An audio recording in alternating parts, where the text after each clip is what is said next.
Yang sekarang ini lebih parah. Oke. Karena bukan 17,5 juta, tapi ada 54 juta. Oke, DPT ya. Ya, tetapi 54 juta itu KPU kali ini tidak menyertakan NIK, KK, dan tanggal lahir. Sehingga...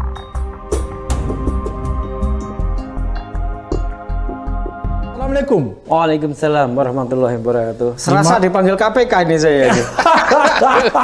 Ini bukan KPK yang panggil Mas Agus. Mas Agus, kita lihat ini ya. Begitu banyak persoalan yang kita lihat hiruk pikuk di dunia ini ya, di dunia maya, di dunia nyata tentang kecurangan pilpres. Dan yang menarik, salah satu temuan atau salah satu tulisan Mas Agus Maksum yaitu menyatakan bahwa algoritma kecurangan digital dengan 54 juta DPT yang bermasalah. Ini kan sebenarnya tidak aman ya dari sistem keamanannya, sehingga disinilah bisa terjadi kecurangan yang luar biasa dari sistem IT itu. Gimana kira-kira? Iya, Bang Abraham sama. Terima kasih ini diundang di Speak Up ini. Jadi bisa speak up ya. Oke. Yang saya mau speak up itu algoritma itu sebenarnya algoritma tahun 2019. 2019. Ya, itu saya presentasikan di KPU 14 April 2019, 3 hari sebelum Pilpres. Jadi saya datang bersama Pak Hashim adiknya Pak Prabowo ya. Pak Agus Maksum ini dulu tim IT Prabowo Sandi ya? Iya, gitu ya. Menarik nih ya. Silakan lanjutkan. Ya, jadi waktu itu kalau sekarang 54 juta, waktu itu 17,5 juta. Nah, 17,5 juta itu saya menemukan DPT dengan kode-kode khusus. Ada di tanggal lahirnya itu, dan itu terkumpul di 19.400 TPS. Dan saya udah cek, itu kebanyakan adalah DPT di mana tidak ada orangnya. Nah, itu nanti ceritanya panjang. Nah, waktu itu kita minta supaya dihapus, karena kalau tidak, saya katakan, maka algoritmanya itu akan begini. Saya presentasikan di depan KPU. Pak KPU, kalau ini tidak Anda hapus dan 17,5 juta DPT ini menghasilkan surat suara dan kita tidak tahu sekarang berada di mana, beredar, maka yang terjadi adalah nanti akan ada klaim kemenangan melalui quick count. Lalu kemudian situng itu akan menghasilkan suara hitungan itu sama dengan quick count. Lalu kemudian lapangannya itu nggak sama antara quick count sama situng yang waktu itu, nggak akan sama. Nah, 17,5 juta inilah beredar di mana, nanti dia akan menyesuaikan masuk kepada kotak suara melalui hitung manual berjenjang.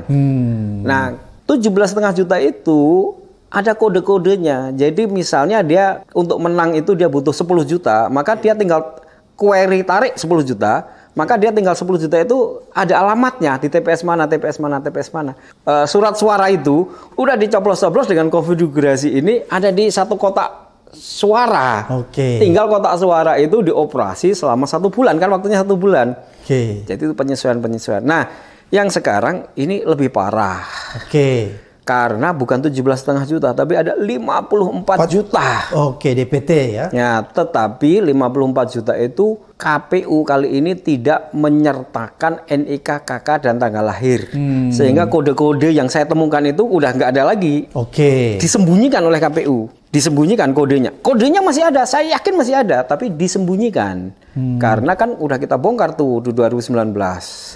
Nah, maka kemudian sebenarnya saya meminta kepada KPU 54 juta itu tolong ini divalidasi dan diverifikasi. Ini ada bermasalah. Masalahnya adalah satu, usia di bawah 17 tahun.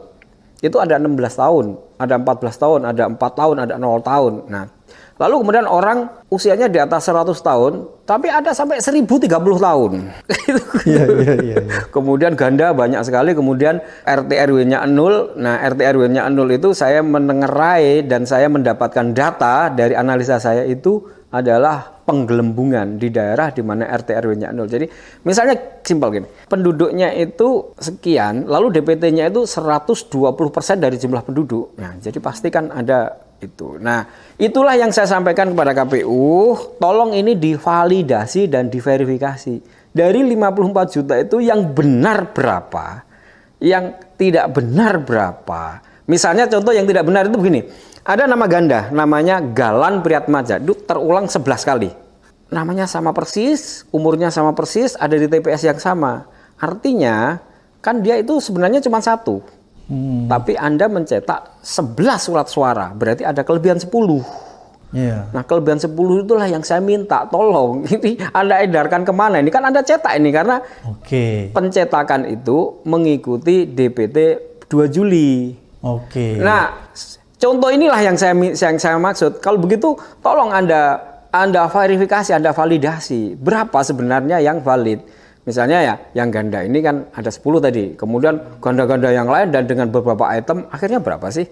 Let's say katakan, oke, yang valid 34 juta, berarti ada 20 juta. Oke, berarti DPT-nya tolong dong dikurangi dari 204 juta, coba menjadi 184 juta. Lalu 20 juta surat suara yang Anda cetak itu, jangan Anda edarkan. Mana? Kita musnahkan. Kenapa? Loh kalau enggak, maka algoritmanya saya nyatakan begitu. Nanti itu hari H pasti akan ada klaim kemenangan melalui quick count. Lalu kemudian diikuti oleh situng yang sekarang bernama Sirekap. Karena saya sudah investigasi Sirekap itu. Dan investigasi saya kepada KPPS itu menunjukkan sampai H-6 Sirekap itu tidak berfungsi.